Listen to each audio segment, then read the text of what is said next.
Hey family, Pastor J here, Dr. J, or whatever you call me. Here's another session of Keeping It Real. Today I want to talk about forgiveness. I was watching a video recently with Mike Tyson, and he was having a conversation with a young man, and they were talking about how to deal with people hurting you. And the young man was talking about, well, if someone does me wrong, I want to do them wrong. Well, Mike Tyson gave him a surprising answer. Iron Mike gave him a different approach, letting him know that when you allow someone to change you, you have given them power. Understand, forgiveness is a choice to not allow myself to want to hurt you for hurting me. I'm going to say it again. Forgiveness is a choice to not hurt you for hurting me.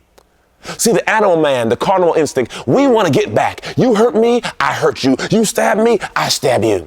But forgiveness is a choice to understand that I will not allow you to change me because you hurt me. Forgiveness is a process, not a moment. Forgiveness is a choice to not keep reliving what happened. So you have to understand that forgiveness is one of the gateways to heaven. Whatever you've been through, whatever you've done, understand, we have to forgive again so we can live again. We got to let them go so we can grow. Unforgiveness is like you drinking poison thinking you're hurting somebody else. Forgiveness only hurts the person who carries it.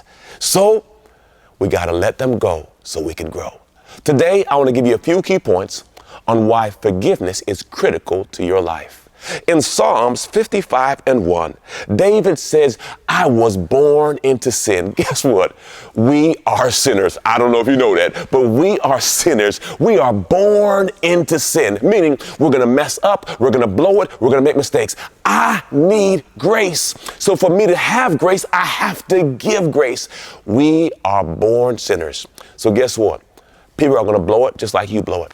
And we have to be mindful to give grace to get grace. Number two, we're going to miss the mark.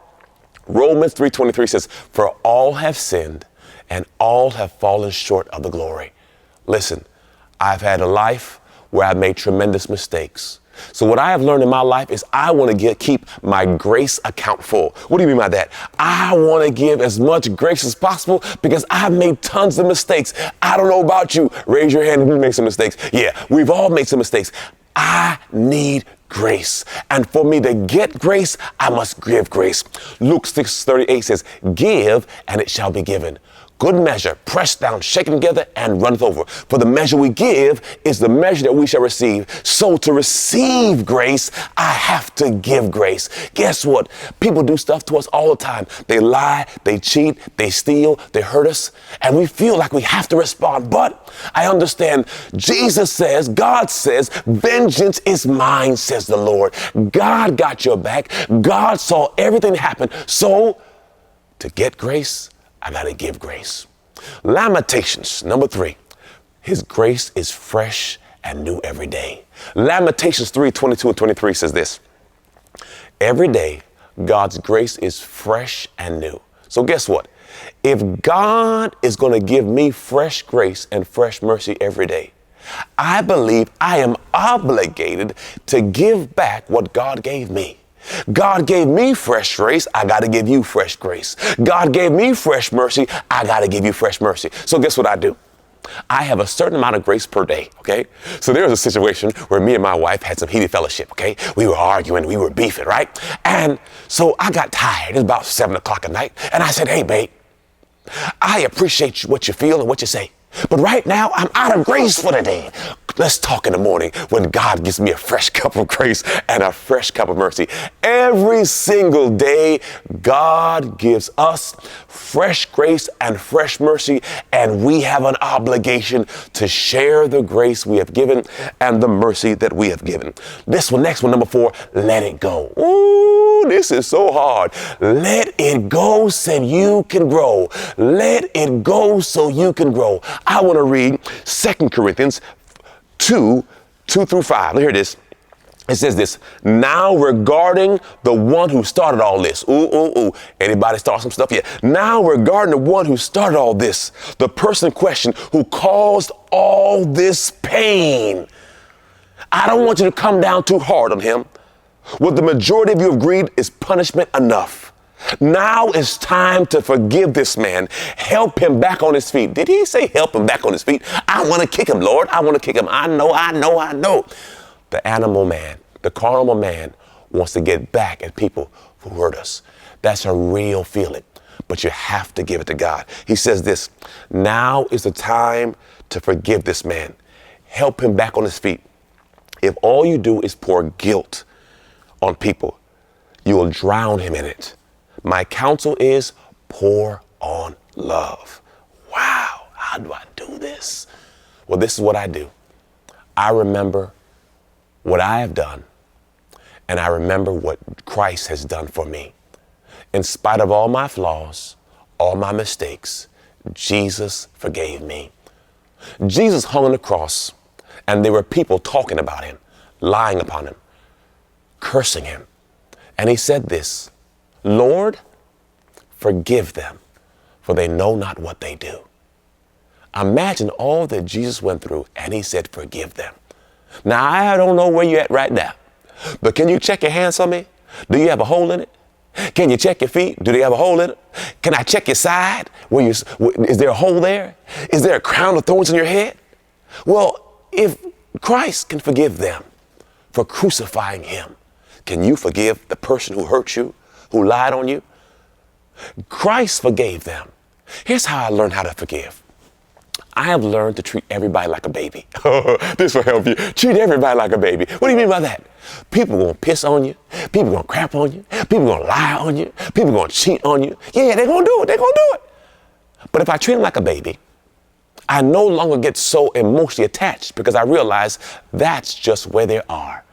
And I've learned that when I treat people like babies, now I hope they're older or more mature, but I don't elevate people so high that I get disappointed when they let me down. Listen, we're human, we're flawed, and every person has a problem.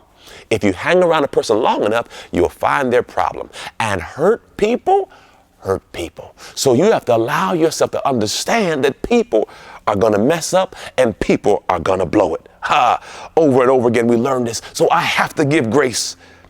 Number 5, remember, your forgiveness is determined by how you forgive. Oh, this is good. Remember, your forgiveness is determined by how you forgive. Jesus said in Matthew 6:14, if you forgive them their trespass, your heavenly Father will forgive you. So, if you got a lot of mistakes and you messed out a lot and you messed up a lot, you got a lot of forgiving to do. Remember, the level that you forgive is the level that you'll be forgiven. So if you need a lot of forgiveness, you have to give a lot of forgiveness. Got it? Now, next point, you got to make allowances. You have to make allowances. What do you mean by that? Listen, I keep my grace account full. Why? Because people are going to mess up. So I want to make sure that I make allowances. This is Colossians 3:13. It reads, make allowances for others' faults. Forgive anyone who offends you, and remember the Lord forgave you. So I make room. Okay, people are going to blow it. People are going to say stuff, do stuff. I make allowances because I need grace. And my last point is this. Deny yourself. Pick up your cross. Deny yourself and pick up your cross. This is Luke 9:23. It reads, if anyone wishes to follow me, he must deny himself, take up his cross and follow me. What do you mean by deny yourself? Have you ever wanted to hurt somebody? I'm going to say it again. Have you ever wanted to hurt somebody, choke somebody, tell somebody how you really feel? And then all of a sudden, if you're growing, you say, you know what? I'm going to let it ride. You know what? I'm just going to let it go. Well, guess what? In that moment, the spirit man won. In that moment, the spirit man won. And you allowed God, Christ, the hope of glory, to be formed in you. The animal instinct is, you hit me, I hit you. You cuss me, I cuss you. Christ says, deny that right. When you feel like getting back, deny it. When you feel like cussing, deny it. When you feel like punching, deny it. And say, Lord, I'm following you. I don't know what cross that you got to pick up today. I don't know what challenge you're dealing with today. But if you want to be like Christ, you're going to deny those feelings, pick up your cross, and follow him. Oh, man. One day, we're all going to stand before God. And what we don't want to do is stand before God with a whole bunch of offenses, a whole bunch of unforgiveness. Because one of the key aspects to getting into heaven is how you let go and forgive people. Keep your grace account full. I want to tell you a story as I close. A man got an RSVP for a great event. And this event was in the main ball of the main city. And the wife got so excited, said, you got invited, you got invited. Said, yeah, we're going, girl, we're going. So they get dressed up to go to the great ball. They get to the door. And he says, is your name on the list? He says, yes, John Smith and Mrs. Smith. The maitre d' looks at the list. He says, I don't see your name on the list. The wife looks at the husband. Did you do what you're supposed to? Yeah, babe, we got invited. The man says, your name is not on the list. So then the wife asked the husband, hey, babe, I know we got the invitation. Did you send back the RSVP? He said, no. And the man realized that just because you got invited does not mean you're getting in. You got to send back the RSVP. Listen to me. Jesus is knocking on the door of your heart. Will you let him in? Because one day you're going to stand before God and you're going to ask him to let you in. Make sure you RSVP by giving your life to Christ. I love y'all. Can't wait to talk to y'all again. This is another session of Keeping It Real with Pastor J. God bless you.